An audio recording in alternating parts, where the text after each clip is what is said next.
करते हैं Nifty bank Nifty की। निफ्टी की बात करने से पहले आपको एक चीज़ बताना चाहूँगा। जिस तरीके से हमने कल डिसाइड किया था कि निफ्टी एक बहुत अच्छे सपोर्ट से रिवर्सल लेकर ऊपर आया, जहाँ पर अपने बहुत अच्छा ट्रेड करके प्रॉफिट किया था।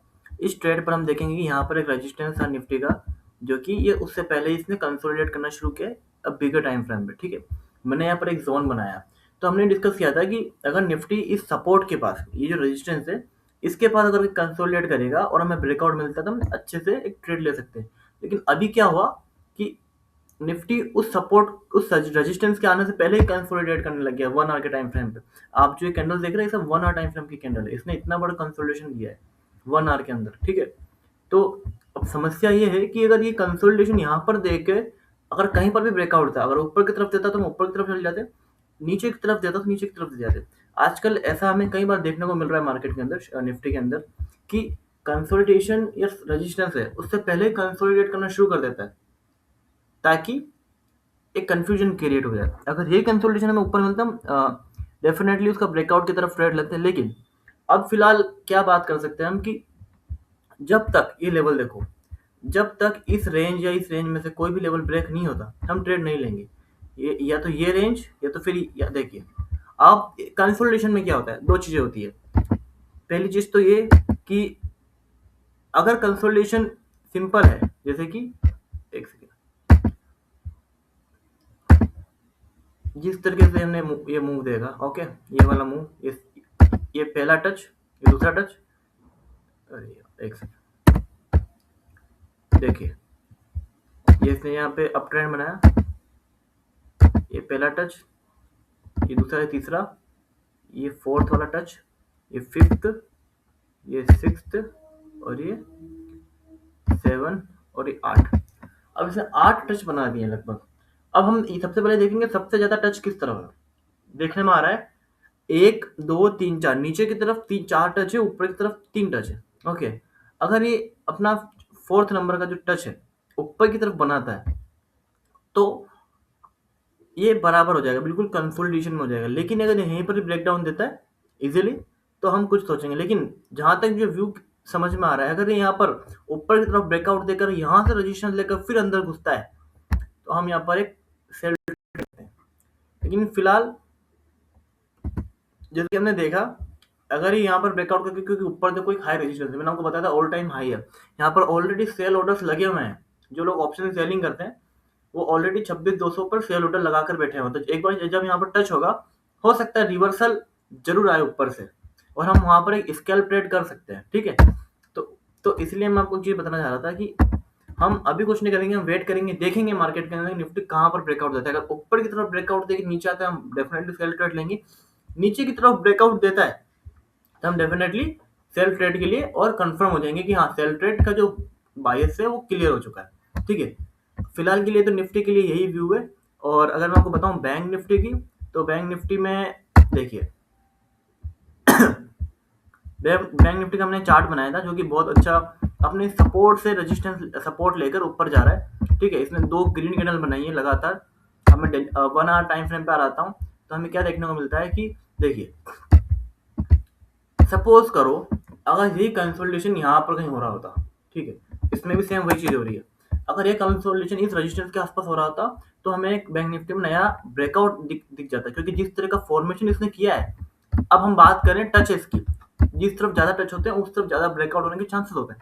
अब आपको चीज बताता हूँ, देखना, ये मैंने व्यू बनाया, इसके टच देख, एक बार गिनते हैं एक बार। ठीक है,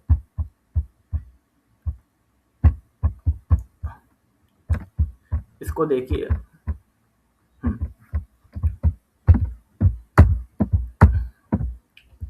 देखिए 1 2 3 4 5 6 7 8, लगभग 8 टच बने हैं ऊपर की तरफ।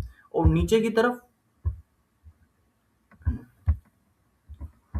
देखिए, पहला टच, दूसरा, तीसरा और ये 4 नंबर का टच। ठीक है, तो ऊपर 8 और नीचे 4 टच है। और आप टच को मत देखिए, एक बार के लिए आप ऐसा सोचिए ऊपर की तरफ कंसोलिडेशन ज्यादा स्ट्रॉन्ग है। अब जैसे क्या होता है, कोई चीज अगर किसी रेजिस्टेंस को बार बार, मान लीजिए रेजिस्टेंस है, इसको बार बार टच कर रही है, नीचे आ रही टच कर रही, नीचे आ रही टच कर रही, नीचे टच कम कर रही है लेकिन नीचे से वीक बनाकर आप देख सकते हैं कि बड़े बड़े वीक्स है यहाँ पर, और ऊपर की तरफ टच कर रही है। इसका मतलब क्या हुआ, इसका मतलब ये है कि कोई चीज़ ऊपर जाने को तैयार है, लेकिन कोई चीज़ उसे रोक रही है। ओके, तो ऊपर एक स्ट्रॉन्ग रेजिस्टेंस है, एक बार टकरा के नीचे आया, फिर वो ऊपर गई, फिर नीचे आया, फिर ऊपर गई। तो जब बार-बार इस रेजिस्टेंस पे कोई चीज़ टकराती है, तो रेजिस्टेंस कमज़ोर हो जाता है और एक कभी न कभी वो ब्रेक हो जाता है। लेकिन बैंक निफ्टी में इतने ज़्यादा टचेस हो गए, तो हो सकता है कि ऊपर की तरफ ब्रेकआउट दे, काफ़ी ज़्यादा चांसेस हैं। ओके, और नीचे की तरफ कंफर्मेशन मैं आपको इसलिए बता रहा हूँ क्योंकि देखो आपने ये कैंडल देखी, 5 मिनट के अंदर इसने इतना बड़ा विग बनाकर फिर से अंदर चला गया, फिर इसने यहाँ पर विग बनाया, फिर यहाँ इतने सारे विग्स बन गए। इसका मतलब क्या हुआ कि ऊपर की तरफ जाने के लिए स्ट्रॉन्ग है बैंक निफ्टी, लेकिन रजिस्टेंस की वजह से रुक गया है। जो कि इसका जो रजिस्टेंस मुझे पता है, आप यहाँ पर देखिए, यहाँ पर एक ऑलरेडी यहाँ पर स्विंग, मतलब एक स्विंग हाई कह सकते हैं एक कुछ समय के लिए, ठीक है। तो इसने इस रेजिस्टेंस के ऊपर ही इस रेजिस्टेंस को फॉलो किया है। अगर अब यहाँ पर ये ब्रेकआउट देता है, डेफिनेटली बैंक निफ्टी नया हाई की तरफ चला जाएगा। तो फिलहाल के लिए हम वेट करेंगे, अगर यहाँ पे हमें ब्रेकआउट मिलता है कहीं ना कहीं, तो हम डेफिनेटली बैंक निफ्टी में एक बाय ट्रेड लेने को तैयार है। तो अगर बैंक निफ्टी पॉजिटिव रहा, तो HDFC बैंक, जिसमें सबसे ज़्यादा इसका हिस्सा होता है, वो भी अच्छा मूव कर सकता है।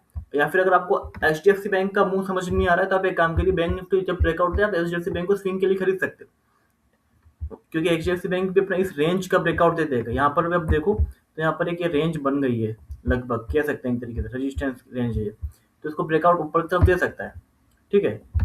तो ये था HDFC बैंक के लिए। सो और हाँ, साथ में आपको एक मैं बहुत अच्छा शेयर बताने जा रहा हूँ, ठीक है। इस वीडियो के साथ हम कवर कर लेते हैं। देखिए, एक वीडियो है, एक शेयर है क्रॉम्पटन, आपको नाम बता देता हूँ उसका। और ये वीडियो में ये शेयर आपको इसलिए बता रहा हूँ क्योंकि आप मुझे इस वीडियो को देख रहे हैं, तो मैं चाहता हूँ कि आपको मैं कुछ ना कुछ वैल्यूएबल ऐसा शेयर बताऊँ जो कि सीखने के साथ साथ आप कुछ अर्निंग कर सको उसमें स्विंग ट्रेड करके। ओके, देखिए, मैं इसका एनालाइज आपको बताऊंगा पूरा, फिर इसको क्यों बाई करना चाहिए। देखिए, मैं एक सबसे पहले जाता हूँ वीकली टाइम फ्रेम पे, ठीक है। इसको मैं बड़ा कर देता हूँ चार्ट को। अब वीकली टाइम फ्रेम पे हमने क्या देखा, हमने देखा है कि हमें एक टच, दो टच, तीन टच, ठीक है, तीसरा टच है। कोई भी सपोर्ट अगर तीसरे टच पर आता है तो एक स्ट्रॉन्ग सपोर्ट कहलाता है, क्योंकि तीन टच एक सपोर्ट के अंदर मिनिमम टचेस होते हैं, तब जाकर सपोर्ट कहलाता है। तो यहाँ पर ही आया है, और अब क्या हुआ, एक चीज बताता हूँ, इसका एक सपोर्ट और हम कह सकते हैं। आपने ये वाला जो व्यू देखा यहाँ पर, जो रिवर्सल आया है, वैसे तो मैंने यहाँ पर एक जोन बनाया था, यहाँ से लेके यहाँ तक जोन बनाया था, लेकिन इसने क्या, यहाँ से ब्रेकआउट हुआ, यहाँ नीचे तक आ गया, तो मैंने अभी के लिए इसी को ही एक सपोर्ट माना है, ठीक है। तो ये भी एक सपोर्ट है, और इस ट्रेंड लाइन का सपोर्ट भी यहाँ ही बन रहा है। अब मैं आपको डेली टाइम फ्रेम पे दिखाता हूँ कि यहाँ पर क्या क्या हो रहा है। देखिए, अब मेरी बात सुनिए, इसने अभी तक यहाँ पर कंसोलिडेट करना शुरू कर दिया। जैसे कि यहाँ पर एक ग्रीन कैंडल बनी थी, फिर नीचे आ गई, तो यहाँ पर एक कंसोलिडेशन बन रहा है। हो सकता है कि यहाँ से ये जो कल वाले जो कैंडल बने, या तो ग्रीन बन जाए या फिर गैप अप हो जाए। गैप अप नहीं होता है, लेकिन आपको मैं अगर स्विंग ट्रेड करना है, तो आप यहाँ पर एक पोजिशनल बहुत अच्छा 1 मंथ के टारगेट के लिए एक बहुत अच्छी ट्रेड ले सकते हैं, जो कि आपको बहुत अच्छा प्रॉफिट दे सकती है। मतलब अभी 251 चल रहा है, तो लगभग 300 से 350 पॉइंट, 400 पॉइंट मान लो आप, अगर ये ऊपर बढ़ना शुरू हो तो बहुत स्पीड में बढ़ेगा, क्योंकि बहुत स्ट्रॉन्ग सपोर्ट है। देखिए, एक सपोर्ट ट्रेंड लाइन का मिल रहा है, एक सपोर्ट हमें नॉर्मल सपोर्ट का मिल रहा है, जो सपोर्ट और रेजिस्टेंस का होता है। तो जब जहाँ पर दो सपोर्ट है, वहां पर अपनी प्रोबेबिलिटी वैसे ही बढ़ गई। तो इसलिए मुझे लगता है कि ये वाला जो शेयर है बहुत ऊपर जा सकता है, तो आप इसको बाय कर सकते हैं। ओके, सो आई होप आपको वीडियो अच्छा लगा होगा। आज के लिए इतना ही, थैंक यू।